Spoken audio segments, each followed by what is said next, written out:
그런가 하면 코로나19 사태로 인해서 경기도의 이재명 지사가 경기 도민들 모두에게 10만 원씩 재난 기본소득을 지급하겠다라고 발표를 했는데 이에 대해서 경기도 내에서 부천시장이 선별적으로 지급을 해야 한다라면서 이재명 도지사의 의견에 반대를 했습니다. 그러자 이재명 도지사는 그럼 부천만 빼고 주겠다라고 해서 논란이 되고 있습니다. 딴소리하면 돈 안 준다. 이른바 반기둥 부천은 아웃. 이재명 지사가 전체 도민에게 1인당 10만 원씩 주겠다 밝혔는데 부천시장인 장덕청 시장은요 87만 부천 시민에게 870억 원을 주기보다 피해 소상공인에게 400만 원씩 주는 게 더 낫다라며 선별적으로 지급되는 게 낫다라고 도지사의 의견에 의문을 제기했습니다. 그런데 경기도에서 부천처럼 반대하는 시군은 지급 대상에서 빼는 방안 검토하겠다. 그럼 부천 빼고 줄게 라고 한 겁니다. 줄 세우기를 한다라는 논란이 일고 있어요. 서민 교수님, 그렇게 되면 사실은 부천 시민분들의 모르겠습니다. 의견은 어떨지 모르겠습니다만 장덕천 부천시장을 향해서 좀 원망하는 목소리가 쏟아지지 않겠습니까? 아무래도 그렇죠. 그러니까 전 이게 되게 쪼잔한 돈 가지고 저러는 게 참 쪼잔한 거라고 생각을 하는데 예. 지금 저렇게 하는 조치는 부천 시민들로 하여금 부천시장을 욕해달라 이런 시그널밖에 안 됩니까? 내 말에 뭐 동의하지 않으면 이렇게 해버리겠다. 사실 부천 시민들이 뭐 부천시장과 모두 의견이 같은 것도 아닌데 그분들을 제하는 건 말도 안 되죠. 차라리 부천시장 너는 안 준다 이렇게 하면 그 말이 되죠. 근데 장덕천 시장만 안 준다. 그렇죠. 그거야 얼마든지 감당할 수 있지만 다른 사람들까지 저렇게 하는 건 너무 치졸합니다. 사실 서민 교수님 모두에게 다 주느냐 아니면은 뭐 선별적으로 일단 급한 분들에게 먼저 더 주느냐라는 의문은 충분히 제기될 수 있는 거잖아요. 예, 그렇죠. 그리고 차라리 그러지 말고 예산을, 그러니까 뭐 아까 김영재 의원님이 말씀하셨는데 잠깐 차라리 예산을 그냥 시도별로 나눠서 그 시의 특징이 좀 다르니까 그래서 시도별로 자체적으로 집행하게 하는 것도 한 방법일 것 같아요. 부천시는 뭐 선별적으로 하고 다른 데는 뭐 전 도민들에게 다 주고 뭐 이렇게요. 네. 제가 이재명 시장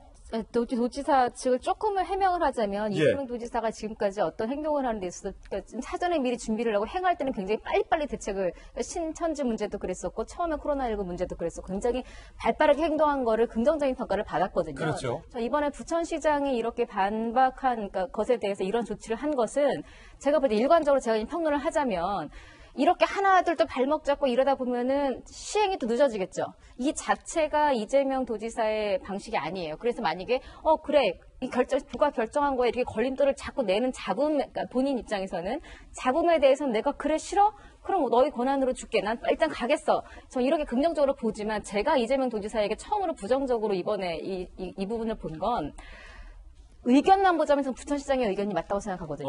진짜 힘든 사람들에게 주는 게 지금 재난이라는 이 단어에 맞는 그러니까 혜택인 것이지 지금 기본소득이라는 말은 전체 경제 상황이 어려울 때 온 국민에게 돈을 풀어서 경제가 잘 돌아가게 한다는 뜻에서는 모두 나눠주는 게 맞아요. 근데 저는 지금 저렇게 다 나눠주는 것 자체에 저는 굉장히 부정적이거든요. 그러니까 옳은 정책을 빨리 이제까지 시행하는 것에 대해서는 저는 박수를 보냈는데 기본적으로 저는 모든 경기도민에게 다 10만 원씩 준다라는 이것은 저도 10만 원 받아요. 받는 사람은 좋아요. 꽁돈 생긴 기분이니까. 근데 이런 개인적인 이득을 떠나서 저는 이 자체에 대해서 이재명 지사의 판단에 부정적이기 때문에 부천시장의 그 의견에 대해서 왜 저렇게 부정적으로 말해서 이렇게 논란을 만들 것이냐. 다만 부천시장도 하나 문제점을 짚자면 서로 회의를 해서 이야기해요. 저걸 SNS에서 이렇게 정치적으로 공략이 되는 이건 좀 보기엔 좀 싫습니다만 어쨌든 저는 그런 생각 여러 가지로 들었습니다. 이재명 도지사의 편도 좀 들어드렸고 의견 좀 좀 아주 부정적인 것도 죄송합니다. 제가 좀 엉뚱하지만 다른 방식의 의견이 있다면 제가 궁금해서 우리 부천 장시장이 어느 당인가 봤어요. 더불어민주당이에요. 아, 그래요? 그래서 화를 내는 거야. 소득주도 성장, 기본소득에 대한 이해도 없이 더불어민주당 소속의 시장을 하느냐. 그런 의미도 있다. 아, 그런 의미도 있다. 같은 당이니까 뭐 여러 가지 패널들의 개인적인 의견이다라는 점 다시 한번 말씀드리고 경기도 얘기 나와서 말인데 확진자가 급등하던 2월에 경기도에서 북한에게 대량의 지원을 준비했다라는 기사도 오늘 나왔습니다. 만약에 이 기사가 사실이라면 논란도 일 것으로 보이는데요. 일반 마스크 100만 장, KF94 마스크 20만 장, 코로나 진단 키트 10,000개, 그리고 소독약 등등 12억 원 상당의 방역 물품을 북한에 지원하는 안건을 의결했다. 그런데 코로나 상황이 악화됐죠. 2월 말이면 사실은 얼마 전 아닙니까?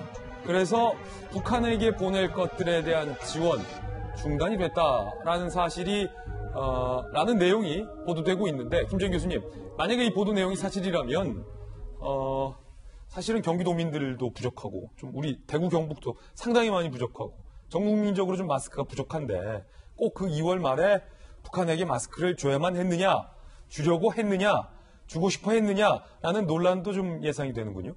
제가 이번 주에 이제 마스크를 살 수 있는 날이 지났는데 못 네. 샀어요. 한날 못 사, 약대 교수가. 갔는데 예. 다 떨어졌다고. 그래서 이제 토요일 날 가야 됩니다. 그래서 어찌됐든 근데 지금 나오는 그 시기가 보면 2월 말에 저런 의결을 했다라고 그러는데 2월 17일 날이 31번 확진자가 나온 날이고 23일이 심각 단계가 발동된 날짜입니다. 그리고 26일 날이 우리나라 확진자가 1000명이 넘었고 29일이 하루 1일 확진자가 900명이 넘어서는 요 시기였거든요. 근데 이 시기에 그 상황을 제대로 파악을 못하고 이런 의결을 했다라는 게 저는 좀 납득이 되진 않습니다. 예.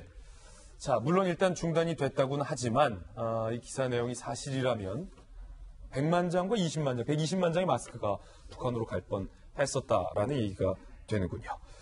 네, 김정인 교수님 모시고 코로나19와 관련된 이야기 들어봤습니다. 김 교수님 감사합니다.